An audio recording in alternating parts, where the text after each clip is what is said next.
There are still many questions about the Trump administration's immigration policy and what it means for children separated from their families. Today, the Inspector General for the Department of Health and Human Services is launching a wide-ranging review of conditions at shelters for migrant children. This follows a federal judge ordering that all kids affected be reunited with their parents within 30 days. John Yang explores why that timeline might be hard to meet. Amna, the judge's strongly worded ruling raises the stakes for the Trump administration on this issue. To talk more about it, we're joined by John Sandweg. He spent 5 years in the Department of Homeland Security during the Obama administration, including serving as acting director of Immigration and Customs Enforcement. John Sandweg, thanks for joining us. Thanks for having me. The judge set a very tight time frame on this, that all children under 5 have to be reunited in 5 days, all children in 30 days, and all children have to be able to talk to their parents in 10 days. Are they going to be able to do this? I mean, provided they release the parents from custody on an expedited basis, it shouldn't be a problem. There's still going to be some logistical difficulties to work through, but the key is to release the parents. The 2,000 parents are being held, to release them as quickly as possible. But that means taking them out of the criminal process, taking the charges against them. Well, believe it or not, because the criminal process is actually pretty short in duration, the charges here are misdemeanor charges. In my experience, and based on what I've been reading, the judges who do these, what we call streamlined prosecutions, the misdemeanor or legal entry prosecutions, generally would give time served. So by the time you actually see the judge and plead guilty, the judge is going to sentence you, and that's it. Your sentence is complete at that point. They're going to give you time served for the time you're in custody.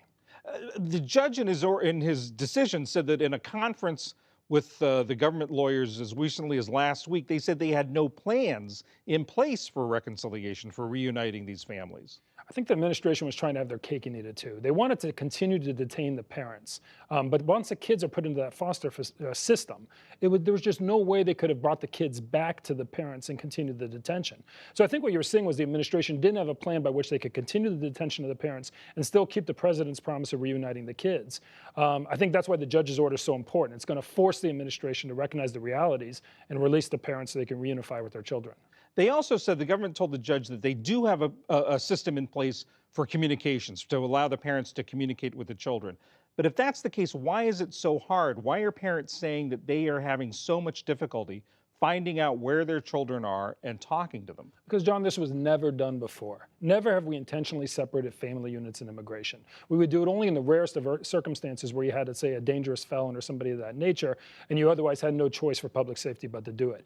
But when you implement a massive change like this, where you're taking families and ripping them apart, there was no government agency whose job it was to track the movement of the parents and the movement of the children. And I think so. Almost all of these, logistical problems we're seeing are a function of the fact that we never had a need to kind of provide communications between kids and parents before, because we never separated them before. I mean, to that point, the judge said that that the government tracks the property of these parents better than they're tracking the children of these parents. Yeah. Well, again, listen, it's been a long, of course, you safeguard the property of individuals you detain, and that's been a function that the government has done since, for decades, of course, longer than that.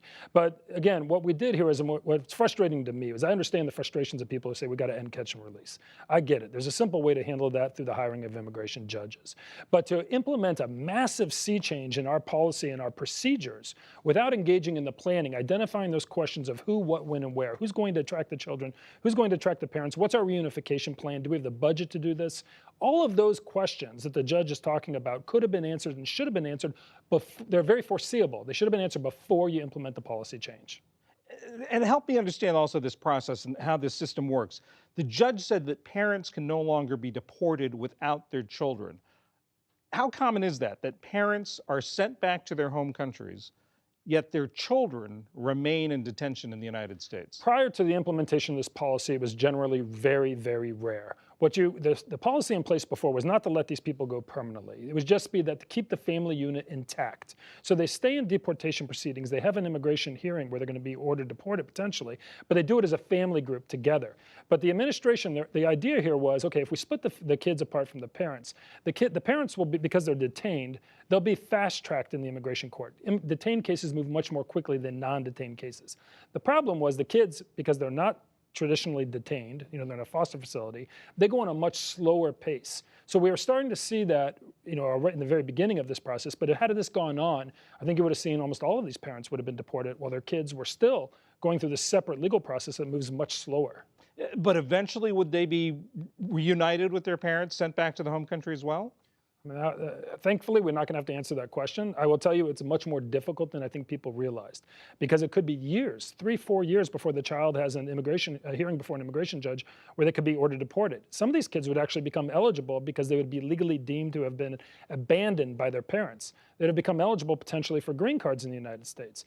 I think we would have seen, had this policy continued, we would have seen large numbers of these kids and their parents permanently separated.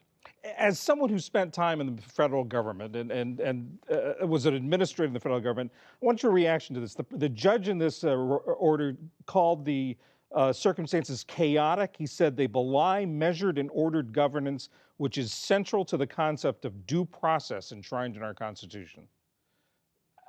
What do you make of this? As someone who's worked in the government, what do you make of this? It's bad government is what this was. Look, setting aside your views on, hey, we should be tougher at the border, or we should even separate parents.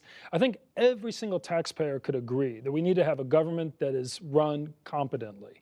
And the problem is you implement a radical policy shift like this without consulting the career folks who've been working on border security issues and know the law, know the logistical hurdles, know the budgetary constraints, and get their input, and then devise a plan to deal with the chaos, the potential chaos. You're shorting the taxpayers here. So regardless of what you think of the policy, I think everybody should agree that this was incompetently managed.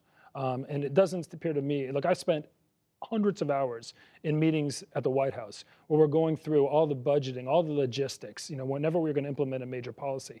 None, with all the other agencies that are impacted, the White House brings them together. None of that appears to have happened in this particular case. John Sandweg, former acting director of Immigration and Customs Enforcement, thank you very much. Thank you.